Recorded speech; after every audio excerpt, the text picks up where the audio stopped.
Electronic waste, also known as e-waste, is broken, unwanted, or obsolete electronic equipment and components. Think of anything with a cord or a battery. E-waste is the fastest growing municipal waste stream and is almost 100% recyclable. However, only 20% of e-waste generated is currently being recycled.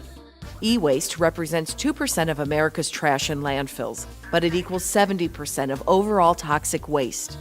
One hard drive from a desktop computer contains enough aluminum to produce 40 new soda cans if recycled. The process of recycling e-waste is not as simple as the recycling of paper, plastic, and cardboard most people are familiar with. There are important issues involved in the process that need to be addressed. Environmental issues. Electronics contain toxic materials: lead, mercury, cadmium, beryllium, flame retardants, and freon. If not properly recycled, these materials can be harmful to the environment, leaching into groundwater, streams, soil, and air. Data security issues. Identity theft is the world's fastest growing crime. Personal information is sold on the black market to be utilized in scams. Hard drives from office copiers can hold up to 40,000 of the previous copies made. Worker health and safety issues. Some workers in underdeveloped countries are exposed to toxins, but issues with health and safety exist here in the U.S. as well. Environmental liability issues. It's becoming a big issue in the corporate world. Businesses and organizations are held financially responsible if their equipment is found improperly recycled. So how exactly are these issues addressed, and what are the recycling processes involved? For that answer, let's take a trip to MRC Recycling. MRC Recycling? How we doing? I'm doing good. MRC is a nationally R2 certified electronic recycling company serving local, regional, and national accounts. We also collect residential e-waste through community recycling events and convenient drop-off locations. Truly anything with a cord or a battery and more can be accepted for recycling. What is National R2 certification? R2 certification ensures the proper recycling of e-waste through standards set forth relating to environmental, health, safety, and security aspects of electronics recycling. R2 also requires electronic recyclers to assure more toxic materials are managed safely and responsibly all the way through final disposition. Surveillance audits are performed to ensure MRC is complying with the standard. How exactly does MRC collect e-waste for recycling? E-waste is collected by several different methods. First, through pickups for businesses and organizations. MRC sends background-checked, uniformed employees with lettered trucks to remove unwanted or broken electronics. The material is then labeled with the organization's name and date, so the total weight, along with certificate of proper recycling, can be sent after the recycling process is complete. Additionally, through community recycling events, where we set up in a large parking lot for a few hours and allow the general public to drive through and drop unwanted items off. And finally, through residential drop-offs at MRC's locations as well as partnered locations. So what types of materials can MRC recycle?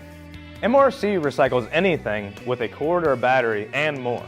The most common items people think about would be networking equipment, computers, monitors, televisions, microwaves, printers, phones, dishwashers, and all of the consumer-type electronics. More uncommon items people may not think about include lab equipment, such as microscopes, restaurant equipment, medical equipment such as patient beds, monitors, IV poles, defibrillators, dental equipment, and more. We can also recycle vending machines, water fountains, battery backup systems, and robotics equipment. If it runs off electricity, or is a component of something that runs off electricity, we can recycle it. Now that the electronics have been collected, what's the next step? The material is taken to MRC's 53,000 square foot warehouse where it's unloaded and the process begins. At this point, MRC's trained crew sort through and segregate incoming electronic material into two categories, reuse and scrap.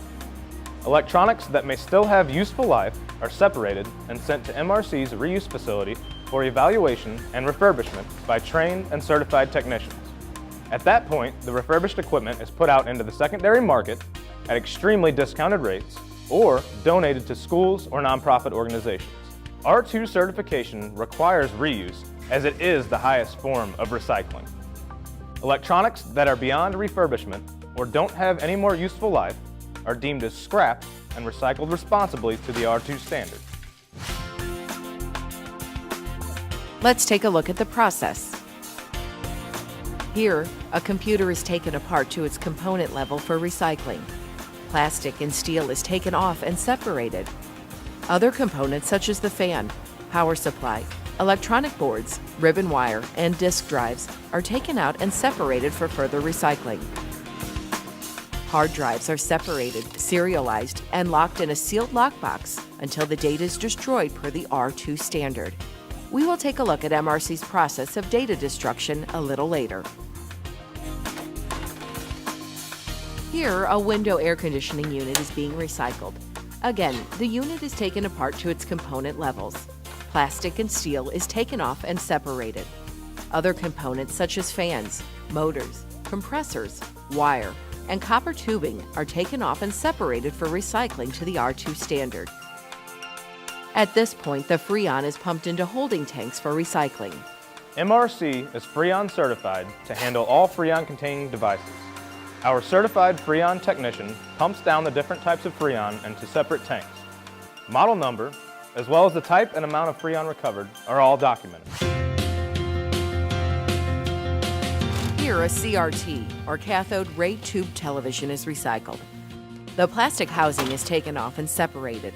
Next, the electronic board, copper yoke, and wire are removed and separated for recycling. What is left is the CRT tube made of leaded glass. Most people don't realize CRT tubes contain 8 to 40 pounds of lead or more. If not properly recycled, they become hazardous to the environment. MRC's R2 certification ensures the proper recycling of these tubes. However, it is an expensive process because of the energy involved. So how exactly are these tubes processed? CRT tubes are sent to a certified smelter where the high heat processes separate the lead from glass. What is left is recycled lead that can be reused in new manufacturing. We have seen firsthand how most electronics are demanufactured or taken apart, but how exactly are they recycled from here? Once electronics are demanufactured to component level, they can be shipped out for final recycling. Raw steel is sent to be refined and recycled. ABS plastic is baled and sent to be refined and recycled. Raw copper, aluminum, and various grades of wire are sent out in the same manner. Additionally, component materials such as power supplies, electronic boards, internal batteries, motors, toner cartridges, and more are sent to their respective facilities to be recycled. All of these components are 100% recyclable.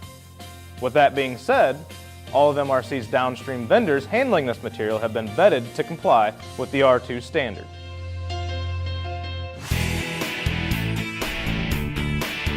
How does MRC address the issues associated with e-waste we discussed earlier? MRC's National R2 certification requires great transparency. We must prove from cradle to grave how hazardous materials are handled and that they are properly recycled. Only vetted, downstream vendors can be utilized by MRC to ensure hazardous materials don't end up in places like China or Ghana. MRC provides certificates of proper recycling and data destruction after every pickup, and also holds a $1 million pollution insurance policy for added protection. MRC has written procedures and processes in place to ensure any data-containing devices are destroyed. We have 3 methods of data destruction. Hard drives that may have reuse potential are serialized and put through a third-party certified, Department of Defense compliant 7-pass wipe. Hard drives that do not have any reuse potential are serialized and degouged. From that point, they can be destroyed with a hydraulic hole punch or become shredded. MRC also offers mobile hard drive shredding for clients that require on-site destruction. All locations are under 24-hour surveillance for added protection. All employees are trained on daily processes and are required to wear proper protective equipment that satisfies R2 standards and beyond. MRC goes through annual air and sound audits to ensure safety. Additionally, swab testing is done to ensure no surface contamination of toxic material is detected. Spill kits and eye wash stations are readily available if needed. Many companies and organizations do not realize they are liable for what happens to their material after it leaves their premises. Let's say company XYZ gives CRT computer monitors to an uncertified recycler. Then, those computer monitors are found dumped in a ditch or in an abandoned warehouse. Company XYZ is financially responsible for the cleanup, fines, and proper recycling of that mess, not to mention a horrible PR nightmare. As we can see, MRC, their certifications, and years of industry experience ensure the most critical aspects relating to electronic recycling are addressed. The importance of using a nationally certified electronic recycler is essential in protecting the environment, yourself, and workers both at home and abroad. Make sure to research your recycler, do a site visit, and ask the tough questions. Taking these precautions will assure your electronic material, including your personal information, is handled in a responsible, safe, and environmentally friendly manner. MRC services are most often free of charge. They partner with and donate to nonprofit organizations, municipalities, schools, and more. Green recycling fundraising opportunities are also available. For more information, please contact MRC at 855-MRC Recycle or visit the website midwrc.net.